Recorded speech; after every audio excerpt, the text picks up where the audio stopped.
है आर्रेनियस का विद्युत अपघटनीय वियोजन का सिद्धांत। नया टॉपिक स्टार्ट है। इस सिद्धांत के कुछ लक्षण हैं। जैसे फर्स्ट लक्षण की बात करें तो हमें कोई विद्युत अपघट्य लेना है और विद्युत अपघट्य में जल को ऐड करना है।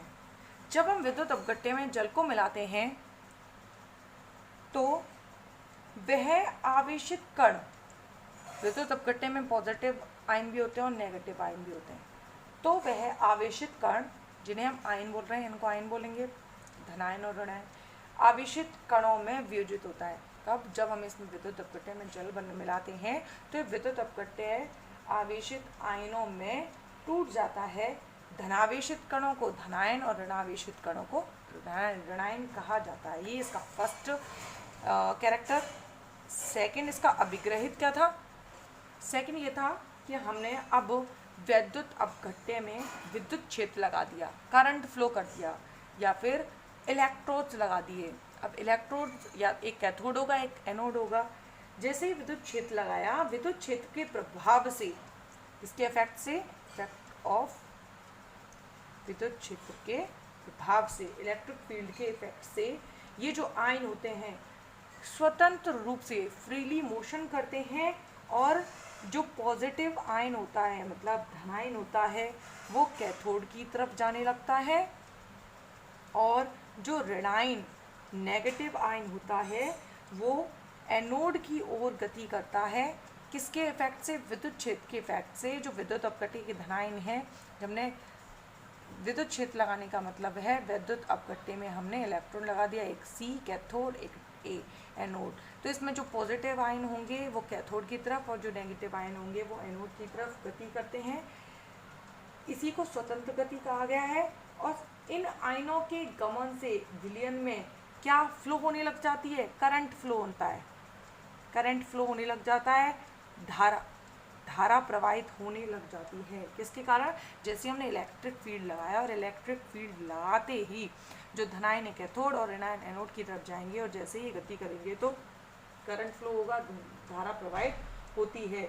और इसके अलावा जो विलयन की चालकता होती है वह भी आयनों की प्रकृति और उनकी संख्या पर भी निर्भर करती है। और इन्हीं पर कौन निर्भर करती है? चालकता। जब हम चालकता की बात करें तो चालकता पर धनायन और ऋणायन की गति और इनकी संख्या पर ही निर्भर करती है। ये इसका सेकंड लक्षण हो गया, या फिर सिद्धांत का सेकंड पॉइंट। इसके बाद नेक्स्ट है थर्ड। अगर हम विलयन में धनायन, पॉजिटिव आयन और ऋणायन, नेगेटिव आयन, इन दोनों की संख्या की बात करें तो इन दोनों की संख्या में अंतर हो सकता है। कैसे? अगर 4 धनायन हैं तो 5 ऋणायन भी हो सकते हैं, 5 धनायन है तो 4 ऋणायन भी हो सकते हैं। अब इससे उदासीन कैसे हो जाएगा? विलयन न्यूट्रल कैसे होगा?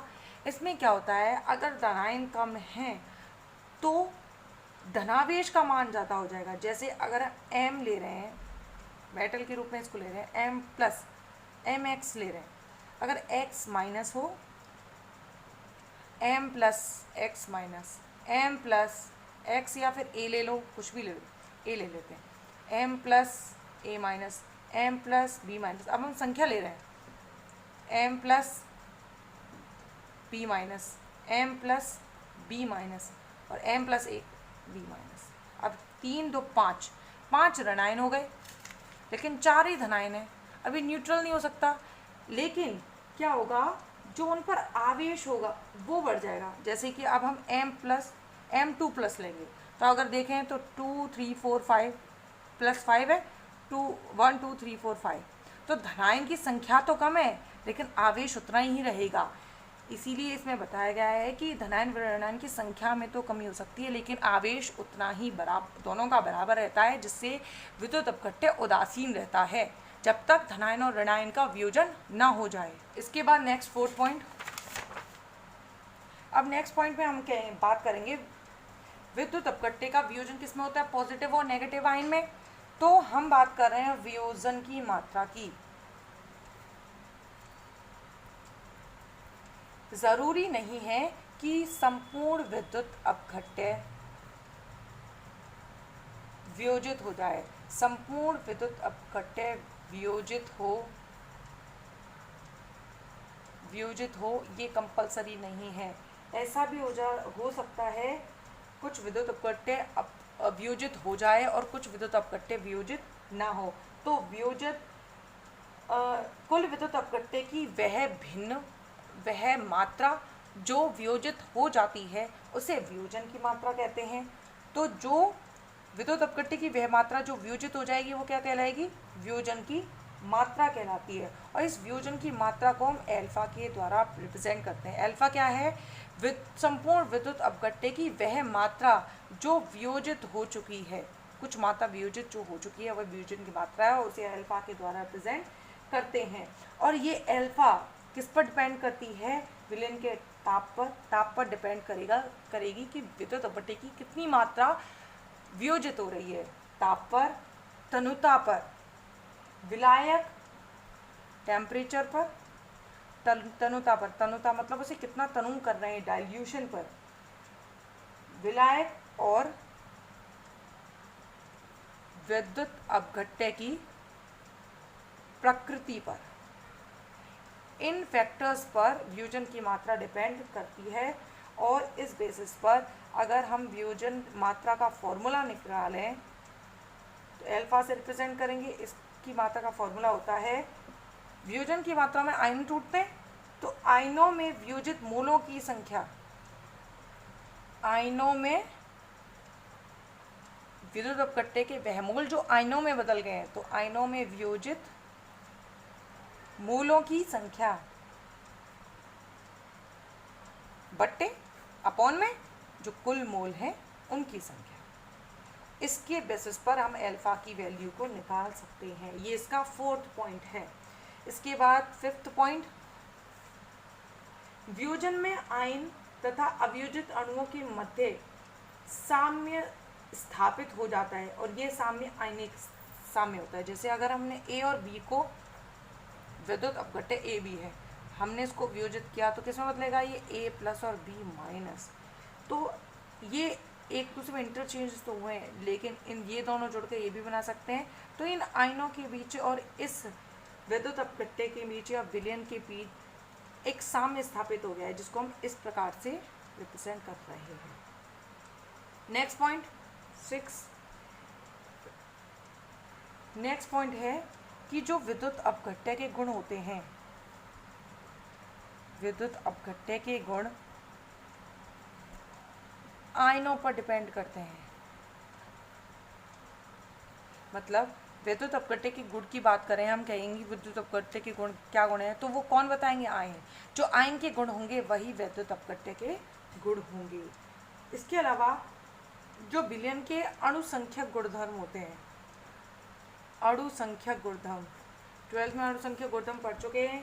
कौन कौन से थे? परासरण दाब,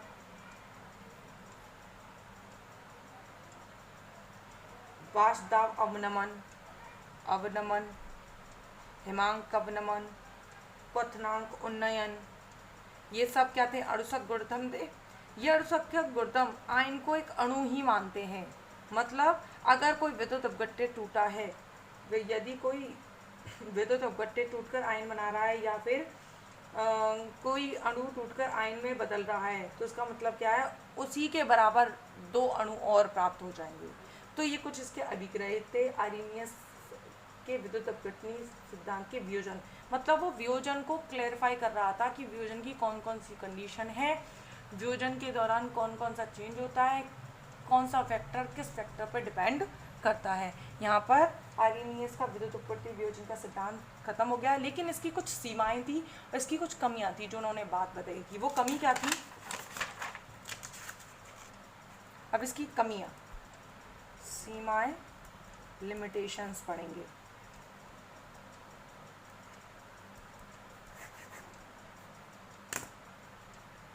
इसकी पहली कमी थी कि आर्रेनियस सिद्धांत पर आधारित जो आर्रेनियस सिद्धांत है, इसके बेसिस पर एक ओस्टवाल्ड तनुता नियम दिया गया था। ये ओस्टवाल्ड तन्यता नियम प्रबल वैद्युत अपघट्यों के लिए था। प्रबल वैद्युत अपघट्य के लिए था और ओस्टवाल तन्यता नियम के द्वारा प्रबल विद्युत अपघट्य के अपेक्षित परिणाम नहीं दिए जा सकते। अगर हम इनके अपेक्षित परिणाम जाने तो इसके द्वारा अपेक्षित परिणाम को नहीं आइडेंटिफाई किया जा सकता, ये इसकी पहली कमी है। दूसरा, जो प्रबल विद्युत अपघट्य होते हैं उनके लिए प्रबल विद्युत अपघट्य हैं, अगर उनके लिए एल्फा का मान निकालें आर्यनी सिद्धांत के अनुसार, तो ये एल्फा की वैल्यू जो 1/2 गुणांक आई के द्वारा जो एल्फा की वैल्यू निकाली जाती है, ये दोनों इक्वल नहीं होते हैं। प्रबल विद्युत अपघट्यों के लिए जो आर्यनीज का विद्युत अपघटनी वियोजन का सिद्धांत है, उसके बेसिस पर एल्फा की वैल्यू जो निकालते हैं वो 1/2 आई के द्वारा निकाली गई एल्फा की वैल्यू के सिमिलर नहीं होता। नेक्स्ट, जब अब इसमें एल्फा की वैल्यू सिमिलर नहीं है, एल्फा क्या है, वियोजन की मात्रा दोनों ही सिमिलर नहीं है, तो इसका मतलब आर्यनी सिद्धांत एग्जैक्ट आंसर नहीं दे पाता एल्फा की वैल्यू का। नेक्स्ट है KCl, NaCl, NaOH, ETC, KCl, NaCl और NaOH, ये तीनों अगर इनकी पिघली हुई अवस्था देखी जाए तो जब ये पिघली हुई अवस्था में होते हैं तो उस कंडीशन में ये विद्युत के सुचालक होते हैं। विद्युत के सुचालक से मतलब है इसमें करंट फ्लो हो सकता है, धारा प्रवाहित हो सकती है, करंट फ्लो हो सकता है। और करंट फ्लो हमने जब आर्यनीज का सिद्धांत पढ़ा था, आर्यनीज के सिद्धांत के अनुसार यह बताया था कि जब विद्युत अपघट्य में जल को घोला जाता है, जब विद्युत अपघट्य में जल को घोला जाता है तो वह आयनों पॉजिटिव और नेगेटिव आयन में टूटते हैं। कौन सी कंडीशन में? जब जल को घोला जाता है। लेकिन मैं बताया है कि तीसरी कमी में कि KCl, NaCl, NaOH पिघली हुई अवस्था में विद्युत के सुचालक होते हैं, मतलब उनमें करंट फ्लो होता है। और करंट फ्लो कब हो सकता है? जो उनमें आयन्स हो। शॉर्ट में कहें तो ये पिघली हुई अवस्था में विद्युत के सुचालक होते हैं, मतलब इसमें ज़रूरी नहीं है कि जल को ऐड किया जाए, जल के बिना भी इनमें आयन्स टूट सकते हैं। अर्थात जल के वियोजन के लिए विद्युत अपघट्य के वियोजन, ये इन विद्युत अपघट्य के वियोजन के लिए जल की आवश्यकता नहीं होती है। नेक्स्ट फोर्थ कमी ये है कि आर्यनियस का जो सिद्धांत है उस सिद्धांत में बार बार वियोजन की मात्रा, वियोजन से बनने वाले पॉजिटिव और नेगेटिव आयन और इन आयनों से बहने वाली धारा के बारे में तो बताया गया है, लेकिन इस बात का ध्यान नहीं रखा गया है कि पॉजिटिव नेगेटिव वियोजित होने के बाद इनमें कुछ आकर्षण भी काम करता है। इस बात का इसमें ख्याल नहीं रखा गया है, ये भी इसकी कमी है कि इनमें आकर्षण बल का ध्यान नहीं रखा गया है। वैसे दुर्बल वैद्युत अपघट्यों में आकर्षण कम होता है, लेकिन प्रबल वैद्युत अपघट्यों में आकर्षण बहुत ज़्यादा होता है। इस बात को आर्यनीय सिद्धांत में क्लैरिफाई नहीं किया गया है। इसके बाद next 5th point, NaCl, KCl,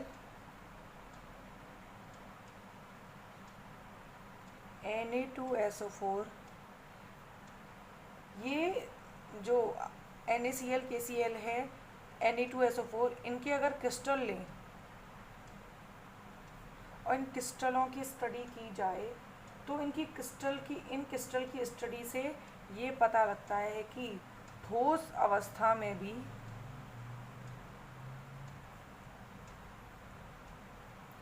ion present होते हैं। जबकि आर्यनीज क्या बता रहा था? आर्यनीय सिद्धांत यह बता रहा था कि जब इसमें जल मिलाते हैं, जल मिलता है तो आयन टूटते हैं,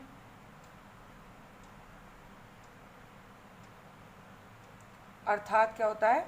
वियोजन होता है।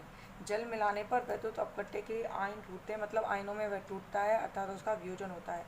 लेकिन इनकी स्टडी से पता लगाया गया कि ठोस अवस्था में भी आयन उपस्थित हो सकते हैं, ठोस अवस्था में भी आयन उपस्थित होते हैं। इन्होंने इनके क्रिस्टल की स्टडी से ये बताया कि अवियोजित अणुओं का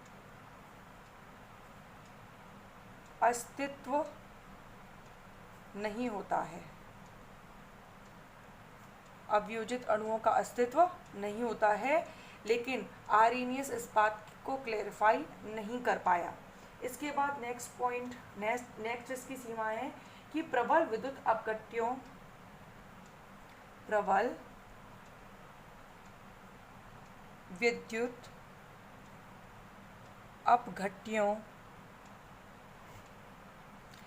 नेक्स्ट कमी ये है कि प्रबल विद्युत अपघट्यों के अगर स्पेक्ट्रम प्राप्त किए जाएं, अवशोषण स्पेक्ट्रम या फिर स्पेक्ट्रम प्राप्त किए जाएं, तो उसमें अवियोजित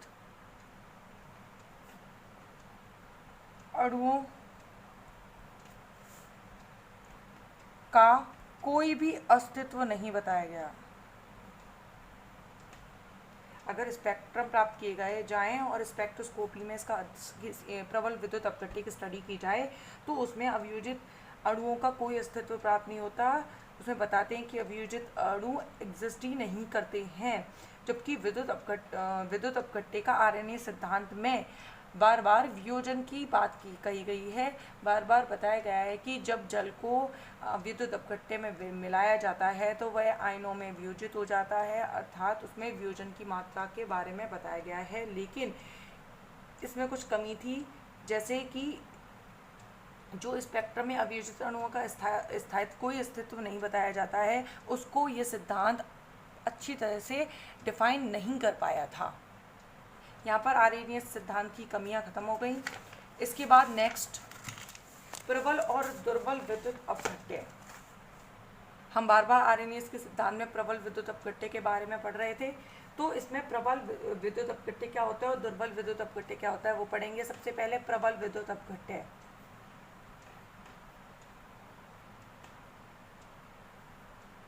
अब प्रबल विद्युत अपघट्य क्या होता है?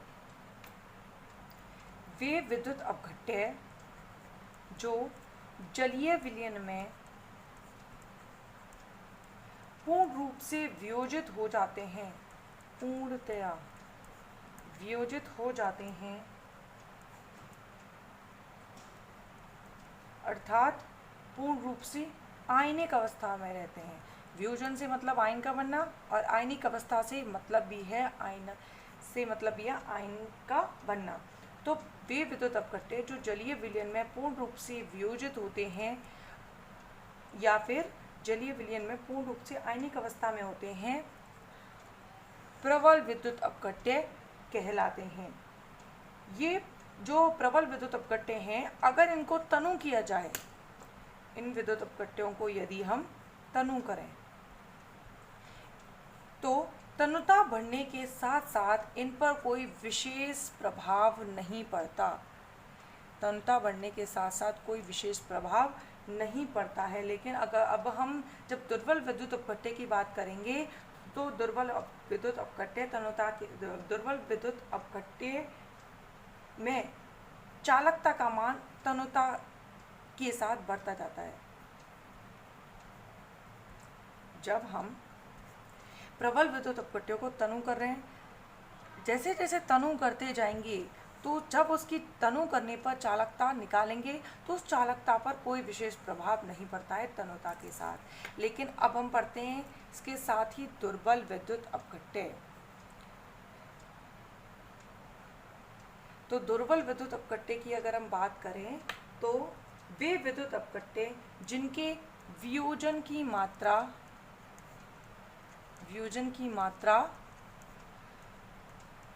बहुत कम होती है,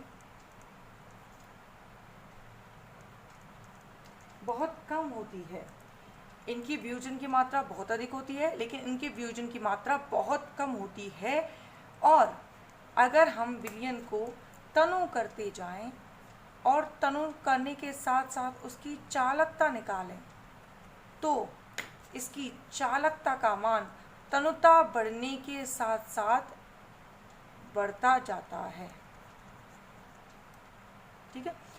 दुर्बल विद्युत अपघट्यों में वियोजन की मात्रा बहुत कम होती है, आयनों में पूर्ण रूप से नहीं टूट पाते, लेकिन प्रबल विद्युत अपघट्यों में पूर्ण रूप से टूट जाते हैं। दोनों को अगर तनु करें तो इसको तनु करने पर चालकता पर कोई विशेष प्रभाव नहीं पड़ता है, लेकिन इनको तनु करने पर चालकता का मान तनुता बढ़ने के साथ साथ बढ़ता जाता है। अब इसके एग्जाम्पल देखें तो इसका एग्जाम्पल है क्षार धातु, क्षारीय मृदा धातु,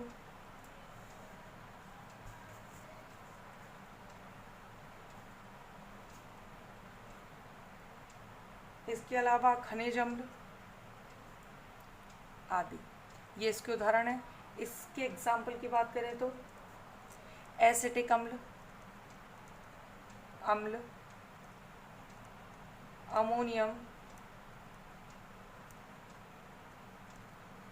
हाइड्रोक्साइड, इसके अलावा कार्बनिक अम्ल, वे अम्ल जिनमें कार्बन प्रेजेंट हो, कार्बनिक अम्ल, ETC एटसेट्रा। ये हो गए प्रबल और दुर्बल विद्युत अपघट्य। पूर्ण रूप से वियोजित, आंशिक रूप से वियोजित, मतलब पूर्ण रूप से वियोजित नहीं। तनु करेंगे, तनुता बढ़ने के साथ अगर चालकता को देखें तो कोई विशेष प्रभाव नहीं, तनुता बढ़ने के साथ चालकता बढ़ती है। उदाहरण क्षार धातु, क्षारीय मृदा धातु, खनिज अम्ल, इसमें एसिटिक अम्ल, अमोनियम हाइड्रोक्साइड और कार्बनिक अम्ल ETC। यहाँ पर खत्म हुआ प्रबल और दुर्बल विद्युत अपघट्य क्या होते हैं। अब है हेडिंग ओस्टवाल्ड का तनुता का नियम। ओस्टवाल्ड के तनुता नियम के अनुसार एक निश्चित ताप पर किसी विद्युत अपघट्य के वियोजन की मात्रा उसके विलयन की सांद्रता के वर्गमूल के व्युत्क्रमानुपाती होती है। अगर हम किसी विद्युत अपघट्य के वियोजन की मात्रा देखें किसी निश्चित ताप पर, तो वह विलयन की सांद्रता के वर्गमूल के व्युत्क्रमानुपाती होती है। यह ओस्टवाल्ड तनुता का नियम है। जैसे हम माने कि माना AB एक सामान्य विद्युत अपघट्य है। हमने एक अपघट्य माना है, विद्युत अपघट्य AB को अगर तोड़ें तो वो निम्न तरह से टूटेगा, AB A+ और B-।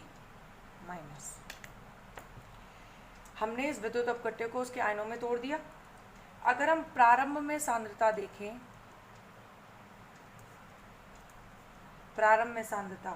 तो शुरुआत में AB आयनों में नहीं टूटा होगा, तो इन दोनों की सांद्रता तो 0 और इसकी सांद्रता C।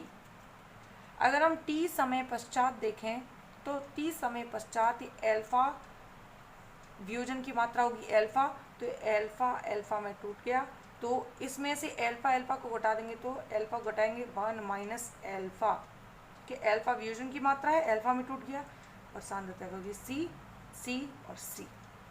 तो ये C1 - अल्फा, C अल्फा और ये C अल्फा किस पर, T समय पर जब ये अपने आयनों में टूट गया है। तो वियोजन की मात्रा अल्फा, इसके लिए भी अल्फा, तो आगे C का गुणा किया, यहाँ पे भी C और ये 1 - अल्फा। द्रव्यानुपाती क्रिया नियम के अनुसार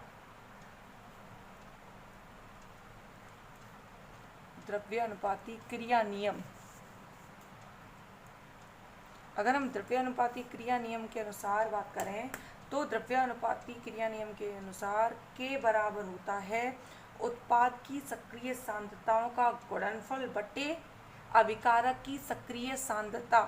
तो उत्पाद की सक्रिय सांद्रता A प्लस सक्रिय सांद्रता, मतलब इसको ब्रैकेट में बंद किया इसको और इसको भी ब्रैकेट, दोनों का गुणनफल बटे अभिकारक की सक्रिय सांद्रता। अब इसकी सांद्रता कितनी है, C अल्फा, इसकी सांद्रता इंटू C अल्फा अपॉन इसकी सांद्रता C 1 माइनस अल्फा। C से C कैंसिल हो गया, क्या बचा, C alpha square upon 1 minus alpha, ये बच गया। इसी को ओस्टवाल्ड का तन्यता सूत्र कहते हैं।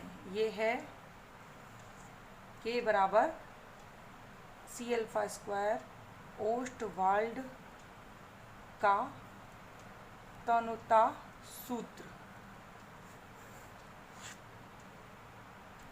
अगर हम इसमें दुर्बल विद्युत अपघट्यों की बात करें तो दुर्बल विद्युत अपघट्यों में हमने पढ़ा था कि वियोजन की मात्रा बहुत कम होती है। वियोजन की मात्रा बहुत कम मतलब अल्फा का हम बहुत, अल्फा की वैल्यू 1 की तुलना में अगर नगण्य मान लें, जैसे जो दुर्बल विद्युत अपघट्य होते हैं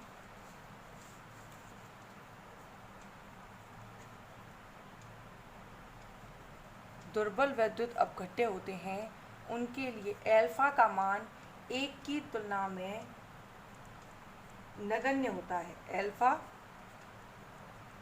1 की तुलना में नगण्य होता है। तो हम क्या कर सकते हैं, यहाँ पर 0 वैल्यू रख के 1 माइनस 0 1, तो क्या हो जाएगा, K बराबर C अल्फा स्क्वायर। बस हमने अल्फा को नगण्य माना है तो K बराबर क्या आ जाएगा, पहले था C अल्फा बराबर 1 माइनस अल्फा, ये ओस्टवाल्ड तन्यता सूत्र आया था। अब हमने अल्फा को बहुत कम माना है तो 0 1 माइनस 0 1, तो K इक्वल्स टू आ गया C अल्फा स्क्वायर। अगर अल्फा स्क्वायर निकालें तो K अपॉन C को नीचे पहुँचा दिया, तो अल्फा बराबर 1 under root K upon C, यहाँ से स्क्वायर हटा के यहाँ रूट चला गया। अगर हम इस इक्वल के चिन्ह को हटाकर समानुपातिक चिन्ह लगाएं तो क्या हो जाएगा, यहाँ अल्फा, इसको थोड़ा बना देते हैं, अल्फा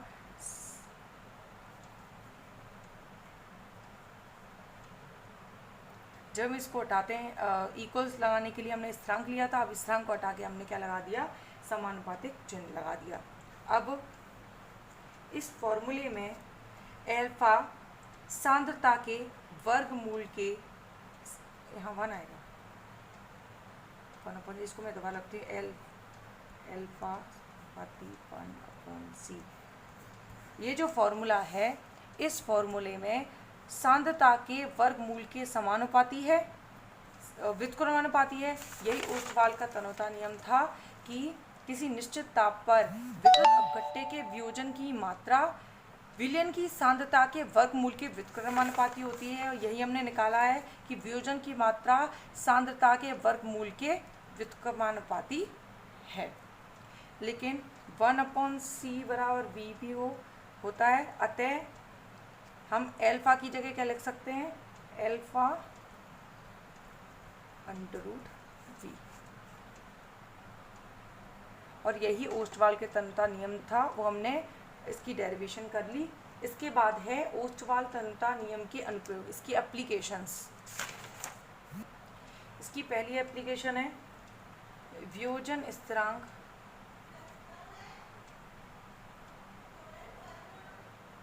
का परिकलन। हमें वियोजन स्थिरांक की वैल्यू निकालनी हो तो हम ओस्टवाल्ड तन्यता नियम से निकाल सकते हैं। ओस्टवाल्ड तन्यता नियम का फॉर्मूला था K बराबर alpha square C upon 1 minus C। अगर हमें अल्फा वियोजन की मात्रा और सांद्रता पता हो तो हम K की वैल्यू आसानी से निकाल सकते हैं।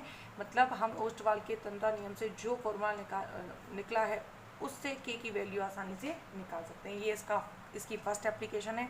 इसके बाद सेकंड है वियोजन की मात्रा का परिकलन। अभी हम वियोजन स्थिरांक निकाल लेते। अब इसके बाद वियोजन की मात्रा अगर अल्फा निकालनी हो तो अल्फा बराबर 1 K अपॉन C, ये फॉर्मूला पहले निकला था।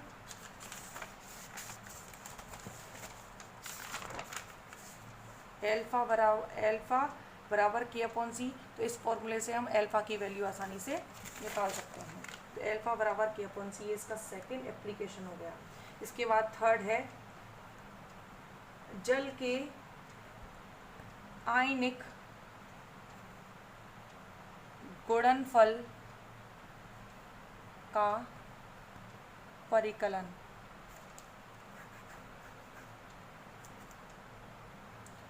अगर हम जल लें H2O और उसको आयनों में विभाजित करें तो टूटेगा H plus and OH minus. इसके लिए अगर हम के द्रव्यानुपाती क्रिया नियम के अनुसार K की वैल्यू निकालें तो उत्पाद की सक्रिय सांद्रता, ये दोनों की सक्रिय सांद्रता को गुणनफल बटे अभिकारक की सक्रिय सांद्रता।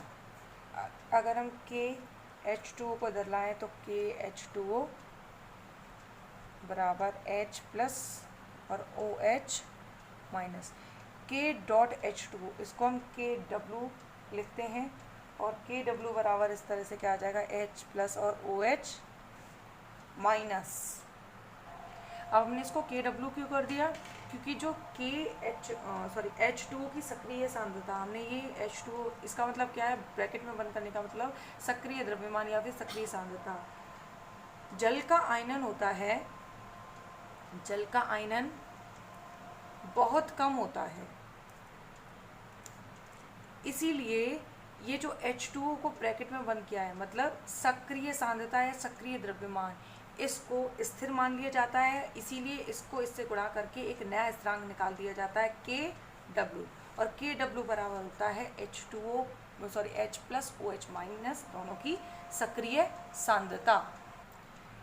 चालकता प्रयोगों के आधार पर इस KW की वैल्यू 1 × 10⁻⁻14 ये वैल्यू निकलती है। इसलिए हम लिख सकते हैं कि KW बराबर 1 × 10⁻⁻14 इक्वल्स टू क्या होगा, H प्लस और OH माइनस। यही होता है जल का आयनिक गुणन, आयनों का गुणनफल KW, तो यही क्या है, जल का आयनिक गुणनफल।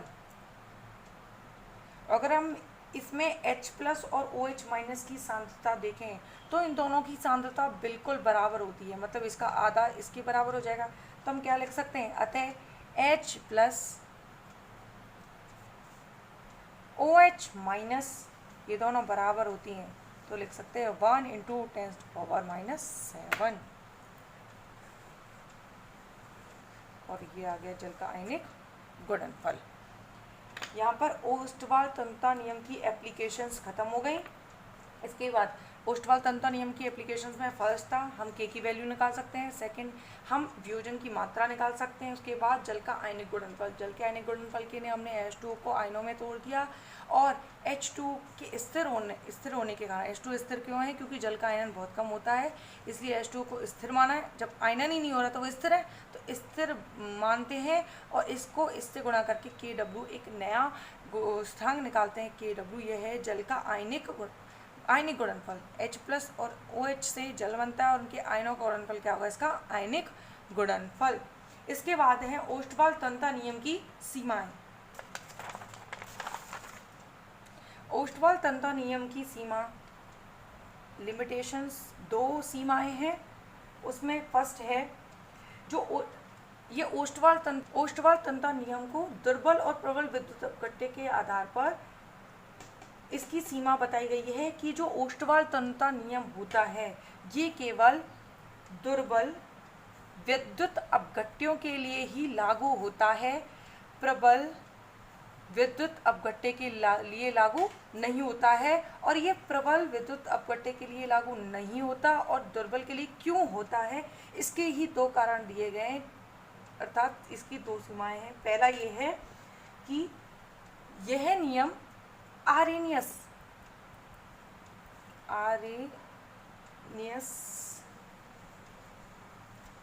के सिद्धांत पर आधारित है। हम पहले जब आरेनियस की लिमिटेशन पढ़ी थी तो हमने ओस्टवाल्ड नाम पढ़ा था, तो ये आरेनियस के सिद्धांत पर ही आधारित होते हैं। और आरेनियस का सिद्धांत यह बताता है कि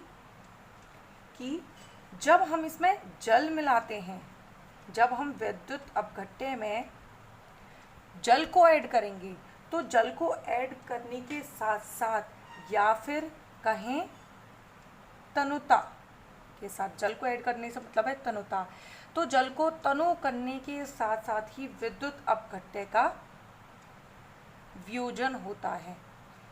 आर्हेनियस के सिद्धांत में फर्स्ट पॉइंट यही था कि जब विद्युत अपघट्य में जल को मिलाया जाता है तो वह अपने आयनों में टूटता है अर्थात वियोजित होता है। इसको हम ये भी कह सकते हैं कि विद्युत अपघट्य को जब हम तनु करते हैं तो तनु होने के साथ साथ ही वह अपने आयनों में वियोजित होता है।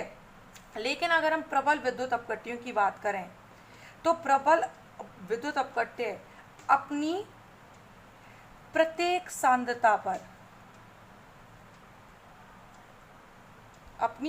सांद्रता पर आयनों में टूटता है।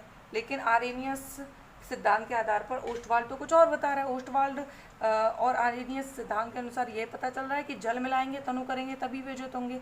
तो इसीलिए यह दुर्बल विद्युत अपघट्यों पर आधारित दुर्बल विद्युत अपघट्यों पर तो लागू हो सकता है लेकिन प्रबल पर नहीं, क्योंकि प्रबल तो अपनी प्रत्येक सांद्रता पर टूट सकता है। इसके बाद नेक्स्ट सीमा ये है कि हम बार बार इसमें के की वैल्यू निकाल रहे हैं, इसमें भी के की वैल्यू निकाली और जब हमने इसकी डेरिवेशन की थी तो के की वैल्यू निकाली थी। मतलब हम ओस्टवाल्ड की तन्यता नियम की बात करें तो वह सक्रिय द्रव्यमान पर डिपेंड करता है, और जो ओस्टवाल्ड का तन्यता नियम होता है, तन्यता नियम ये सक्रिय द्रव्यमान पर डिपेंड करता है, सक्रिय द्रव्यमान पर निर्भर करता है, जिसमें हमें बार बार किसकी वैल्यू निकालनी पड़ती है, के की वैल्यू। के क्या है, साम्यावस्था स्थिरांक या साम्य स्थिरांक। लेकिन जब आवेश का मान ज़्यादा होता है, आवेश की मात्रा किस पर, आयनों पर ज़्यादा होगी, आयनों पर ज़्यादा होती है तो इस सक्रिय द्रव्यमान या फिर के साम्यावस्था स्थिरांक, सक्रिय द्रव्यमान या फिर साम्यावस्था स्थिरांक नियम, ये नियम किसके आधार पे है, द्रव्यानुपाती क्रिया नियम। ये किसके आधार पर दिए गए, द्रव्यानुपाती क्रिया नियम। यह अच्छी तरह से लागू नहीं हो पाता है। दोबारा कि ओस्टवाल्ड तन्यता नियम सक्रिय द्रव्यमान पर निर्भर करता है और इसके लिए बार बार हमें के की वैल्यू निकालनी पड़ती है। लेकिन आयनों पर आवेश की मात्रा जब ज़्यादा होती है तो ये जो द्रव्यानुपाती क्रिया नियम है ये ठीक तरह से लागू नहीं हो पाता है। यह भी एक ओस्टवाल्ड तन्यता नियम की कमी है, क्योंकि हम जब आवेश ज़्यादा होगा, आयनों पर आवेश ज़्यादा होगा तो के की वैल्यू प्रॉपर नहीं निकल पाएगी, और के की वैल्यू प्रॉपर नहीं तो हम वियोजन की मात्रा आदि का पता नहीं लगा सकते। ये इसकी लिमिटेशन ख़त्म हो गई।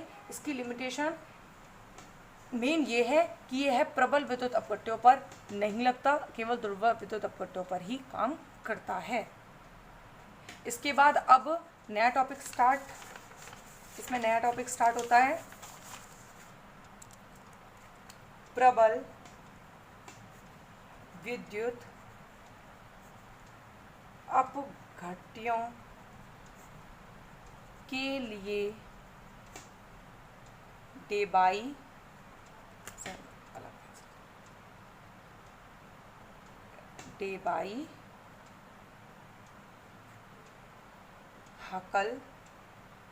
हक्कल और ऑनसेंगर